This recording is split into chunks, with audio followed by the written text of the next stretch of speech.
Bom dia, povo de Deus, que a graça e a paz do nosso Senhor Jesus Cristo seja sobre a tua vida, a tua casa, teu caminhar, o teu levantar nesse amanhecer rico e poderoso, do qual a bondade e a misericórdia do Senhor se fez presente em nossa vida, pois ela se renova a cada manhã e é a causa de não sermos consumidos. Como que eu enxergo isso quando você acorda sem fazer nenhum esforço? Como que eu consigo ir mais a profundo disso quando você é despertado pela mão de Deus e reconhece de onde veio o teu acordar? Para você poder fazer bom uso do novo dia, do novo de Deus e viver os milagres de Deus, é quando você reconhece o primeiro milagre feito na tua vida, quando Deus te entrega mais um dia. Amém? Então que você possa refletir no primeiro momento da tua vida em mais um dia. A primeira hora do teu dia é quando você é despertado. E você não acorda do nada. É Deus que te chama para mais uma convocação. Enquanto o Senhor estiver nos chamando para viver nessa terra, nesse mundo, do qual sabemos que pertence o maligno, do qual sabemos que as situações externas, exterior, do qual às vezes estamos aqui no meio, mas feliz é a nação que quem governa é o Senhor. Se tudo ao teu redor estiver indo por água abaixo, situações subindo, coisas alavancando, coisas ao nosso ver natural, um caos, mas o Espírito Santo de Deus estiver governando o teu coração, maior é Deus. Vai ter direção, vai ter escape. Não andeis ansiosos por coisa alguma, pelo que vestir, pelo que comer. Aleluia. Deus, através de Jesus, fala que é para a gente observar os pássaros, as aves que voam de um lado para o outro, não precisam ali semear, não precisam trabalhar, estão sempre em lugares diferentes. Aleluia, com os passarinhos Deus tem esse cuidado, quem dirá com a nossa vida. Então quando você reconhece o autor da vida na tua vida, desde o primeiro momento que ele te desperta para mais um dia, e você passa a reconhecer esse despertar divino como o primeiro milagre da tua vida vindo de Deus, graças a Deus por mais um dia, você passa a andar com quem te despertou, reconhecendo. Não tem como o seu dia ser do mesmo jeito. Não tem como você ficar enredado nas mesmas coisas, porque você colocou a presença do Senhor Jesus Cristo na tua vida em mais um dia. Ah, mas Deus está com todos, é verdade, mas nem todos o reconhecem. Ah, Jesus veio por todos. Verdade, Jesus veio por todos. Deus amou o mundo de tal maneira que mandou seu único Filho unigênito para todo aquele que nele crê, não pereça e tenha vida eterna. Mas nem todos o receberam como único, suficiente Salvador da tua vida. Rei dos reis, Senhor dos senhores. Aleluia, digno de todo louvor. Ninguém vai ao Pai se não for pelo Filho. Veio por todos, sim, deu a vida por todos, mas para você fazer parte do corpo de Cristo, para você tomar posse, dessa salvação, dessa libertação para a tua vida dos seus pecados, você tem que receber Jesus na tua vida. Enquanto você não receber, é como se você estivesse andando aqui morto, se você não recebe o que é vivo. Se você não recebe aquele que vive e reina para sempre, é como se você estivesse andando aqui naturalmente, legal, mas espiritualmente cego, indo cada vez mais para um abismo do qual você nem imagina, porque você acha que está vendo. A pior cegueira é aquele que acha que está vendo, mas não está. Como que eu vejo em Cristo?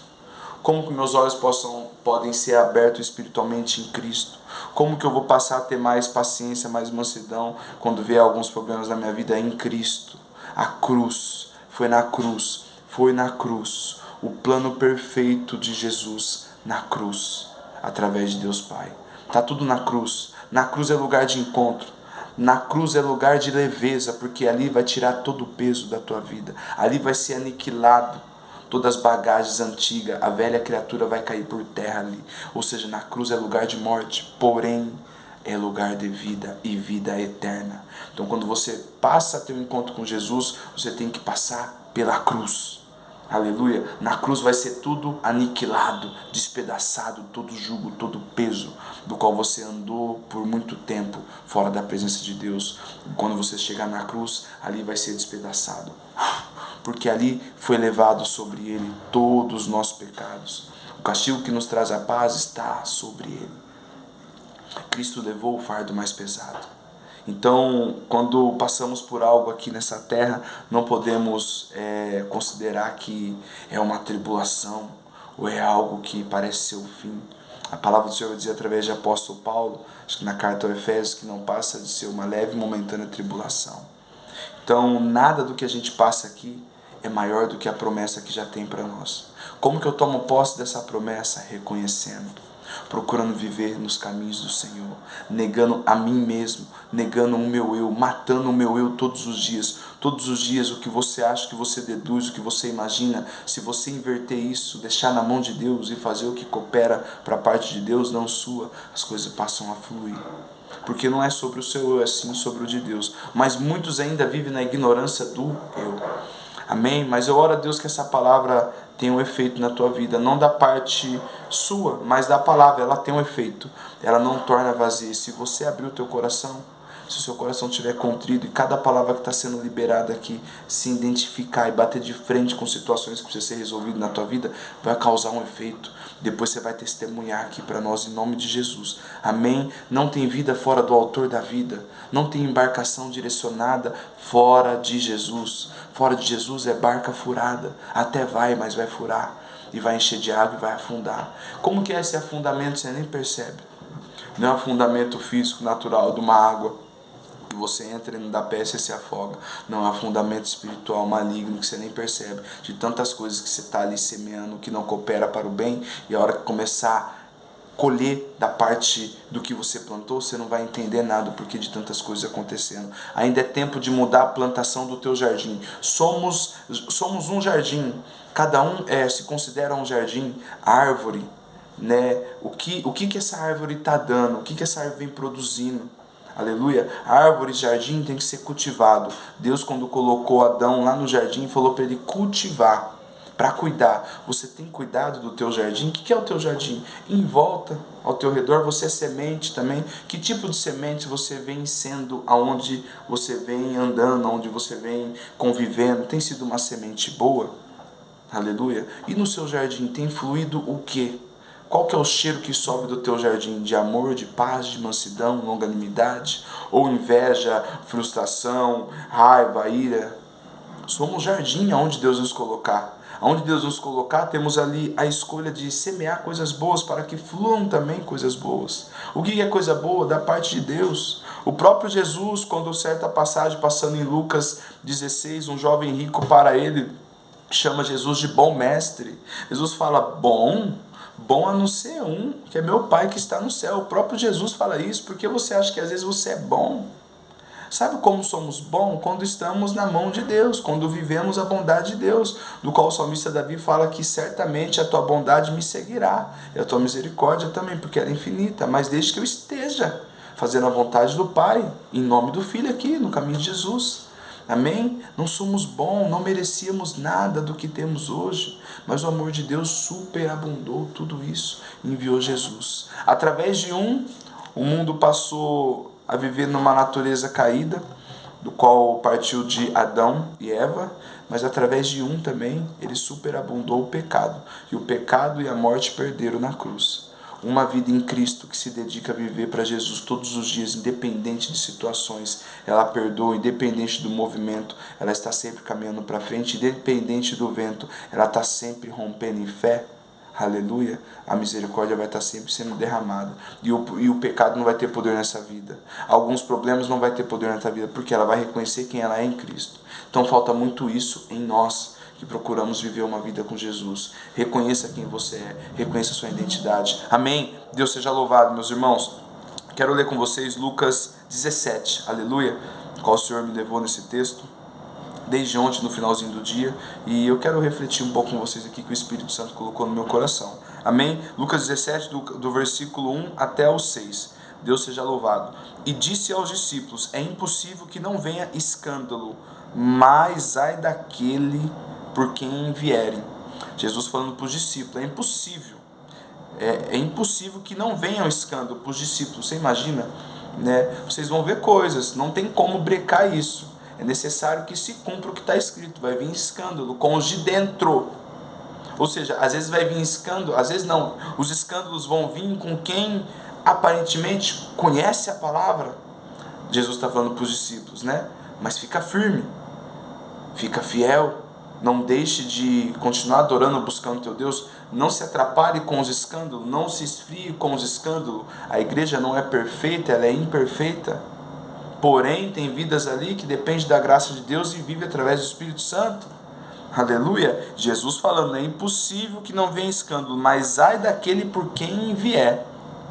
Melhor lhe fora que lhe puseram ao pescoço, melhor que colocasse ao pescoço um moinho, atasse uma pedra amarrada com uma corda no pescoço e fosse lançado ao mar. Você imagina?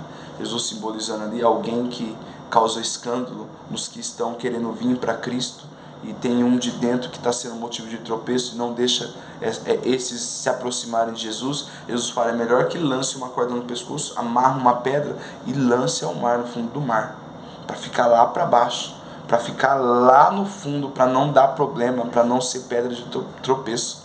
É muito forte isso aqui que Jesus fala nessa parte. É melhor que faça isso e lance ao mar do que fazer tropeçar um desses pequeninos. Jesus está falando, os escândalos não tem como evitar, vão vir, mas ai de quem vem. É melhor que se lance ao fundo do mar com uma pedra amarrada no pescoço do que fazer mal para um dos meus. O ungido do Senhor. Você tem que reconhecer o amor de Deus através de Jesus pela sua vida, quando você permanece no caminho. Amém? Coisas que vêm sobre você, sobre nós, não é o fim, é para nos moldar. Então se mantenha firme e fiel, para que você não seja uma pedra de tropeço ou um canal de escândalo. Seja firme, seja forte, Deus cuida. Deus cuida se a gente fazer a nossa parte. Aleluia, continue marchando. Amém? No versículo 3, olhai por vós mesmo, e se teu irmão pecar contra ti, repreende-o, e se ele arrepender, perdoa-lhe. Primeiro Jesus fala dos escândalos para os discípulos. É inevitável que não venha, vai vir, vai acontecer, mas é daquele de quem vem. E se um irmão seu pecar contra ti, repreende. Se ele receber a repreensão, perdoa ele. O perdão é bíblico, o perdão é de Deus. O perdão foi ali na cruz, liberado para nós através de Jesus. Quem somos nós para não perdoar alguém? O perdão é de Deus. Tem pessoas que falam que quem perdoa é Deus. Não, o perdão foi liberado através de Jesus para o nosso pecado, para que a gente faça igual. Por pouca coisa pessoas não vão herdar o reino de Deus. O perdão está no meio.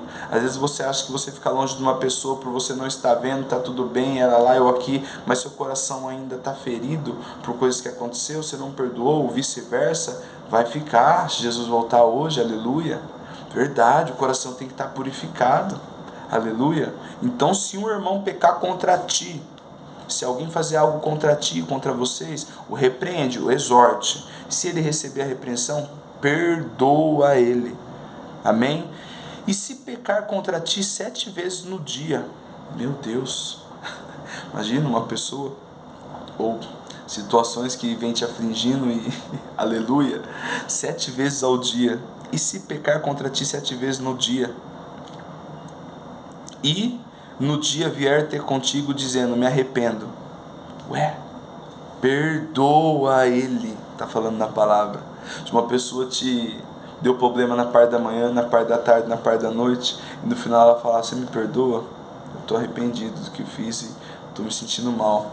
Perdoa. Aleluia. Isso é graça, isso é misericórdia. Pessoas que aos nossos olhos às vezes por um momento passa que não merecia isso, o que está acontecendo, ele fez muita coisa, mas não é sobre nós, é sobre Deus. Deus é misericordioso, Deus é misericordioso.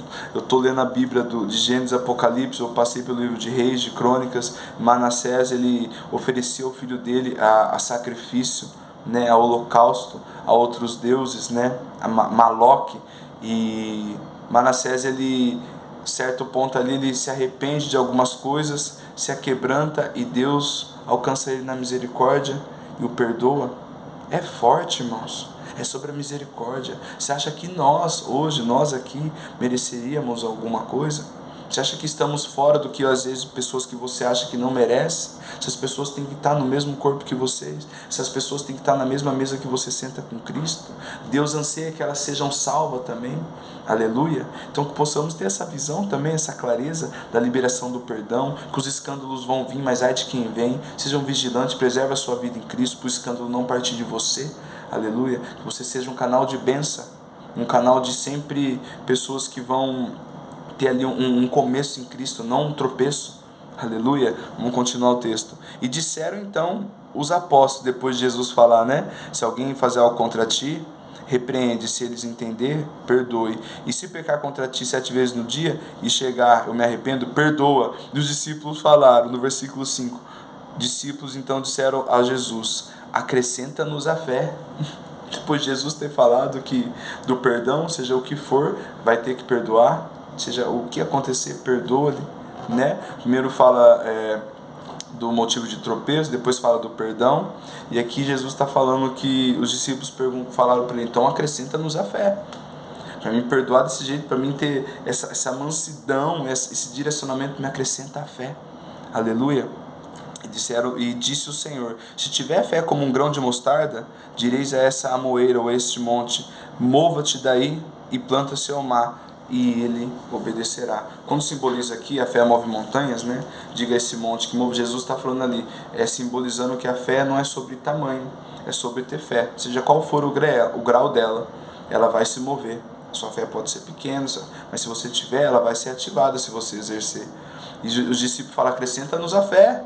Meu Deus, para nós perdoar tanto assim, Jesus fala, se tiver fé, como um grão de mostarda. Por que como um grão? Um grão de mostarda não é sobre ele ser pequeno, é sobre o desenvolvimento de um grão de mostarda. É lançado ao solo, ele queima, depois vai dar fruto, vai o processo de galho, de árvore, enfim. Ele chega a crescer numa metragem que ele vai dar, a folhagem dele vai virar sombra, vai virar uma árvore enorme, mas começa num processinho pequeno. Assim é um processo da fé de uma vida conforme ela vai exercitando. Aleluia. O Senhor me deu um tema para essa mensagem. Uma vida preservada em Cristo e vigilante em tudo que faz, mesmo não sendo algo ruim, tem que refletir sobre os que estão ao redor. Uma vida preservada em Cristo e vigilante em tudo que faz, mesmo não sendo algo ruim, uma vida que vive preservada em Cristo, busca dependência em Deus e é vigilante em tudo que faz, mesmo não sendo algo ruim aos teus olhos, você tem que ser vigilante para não causar escândalo de quem vai ver. Aleluia. O Senhor me deu alguns exemplos aqui, né? Às vezes pessoas que estão mais crescendo na graça, no conhecimento, na fé, se gabam de fazer jejuns longos perto de pessoas que você sabe que não faz. Seja vigilante para não causar escândalo nesse irmão que está começando, né? Fazer um jejum de meio período ou tirando alguma coisinha, para você não ser um motivo de escândalo. Ai daquele de quem vem o escândalo. Jesus está falando. Então seja um canal de bênção para que pessoas aumentem a fé dela, não que pessoas morrem na fé. Se a pessoa não consegue fazer o que você faz, graças a Deus, dê glórias ao Senhor e peça discernimento para você ser um canal de bênção naquela vida, independente de como você faz ou ela. O jejum é o mesmo. Aleluia, não é sobre tempo, é sobre o coração. Às vezes pessoas se engrandecem em fazer coisas grandes na presença de Deus, mas o coração não está do jeito que Deus quer que esteja. Amém? Então não seja um canal de tropeço, não seja um canal de escândalo, seja um canal abençoado. Não usa de comparação do seu chamado com o do outro irmão. Todos foram chamados. Seja qual for o teu chamado, ministerial, isso, daquilo, unção de lá, fui ungido a isso, irmão, todos foram chamados. Todos carecem de um só Deus. Todos carecem de um céu. Aleluia. Seja qual for o chamado, o que prega para a multidão, o que não prega para a multidão, o que é usado no altar, o que não é usado no altar, para cada um Deus deu uma ferramenta e para cada um Deus vai usar do jeitinho dele. Então não seja um motivo de escândalo para vidas que você quer que esteja do mesmo jeito que você está, sendo que para você Deus deu de um jeito, para ele Deus deu para outro. Para ele, Deus deu de outra forma. Para você, Deus deu uma ferramenta e para outra pessoa, Deus deu outra ferramenta. Ambos foram chamados. Aleluia. O perdão é bíblico. Percebe que Jesus começa falando dos escândalos, depois fala do perdão e depois ele usa a fé. A fé vem junto da liberação do perdão. Uma pessoa que não libera perdão não tem como viver pela fé. Ela não vai ter fé, ela não libera perdão. Aleluia, é muito forte isso, porque muitas pessoas tratam o perdão como uma atitude pessoal. Sim, realmente, pessoal, mas é uma ordenança bíblica. O próprio Jesus libera perdão para nós na cruz. Aleluia, e aqui nessa palavra o próprio Jesus diz que se a pessoa se arrepender, perdoa. Se ela não se arrepender, perdoa também. A palavra do Senhor vai dizer que a gente tem que amar o nosso inimigo, abençoar quem nos amaldiçoa e orar por aqueles que nos perseguem. E o perdão faz parte desse pacote divino. Então, a sua vida preservada em Cristo tem que estar de acordo com o que Cristo escreveu, sobre o que está escrito. E uma desses requisitos principal é a liberação de perdão. Jesus fala dos escândalos, depois Jesus fala da fé e depois do perdão. Olha que forte, foi por etapa, né? Para viver pela fé tem que liberar perdão. O perdão, a fé vem junto com uma vida de liberação de perdão. Para me viver pela fé, para eu dizer esse monte, mova-se, ele vai se mover. Se eu tiver com o meu coração limpo, com o coração que está sendo perdoável e liberado o perdão. Não tem como eu viver com o coração sujo e querer que algumas coisas movam na minha vida, sendo que o meu coração não está do jeito que Deus quer. O perdão é ordenança bíblica, porém é uma atitude pessoal, é uma atitude individual. Amém? Então que possamos viver pela fé, porém liberando o perdão, e a nossa vida preservada em Cristo para não causar motivo de tumultuação, mas sim motivo de bênção. Não seja um escândalo, não seja uma pedra de tropeço, seja uma vida do qual Deus colocou aqui para iluminar outras vidas. O Senhor tem pressa em vidas que estão ao teu redor, para que elas também sejam alcançadas por Deus. Deus abençoe.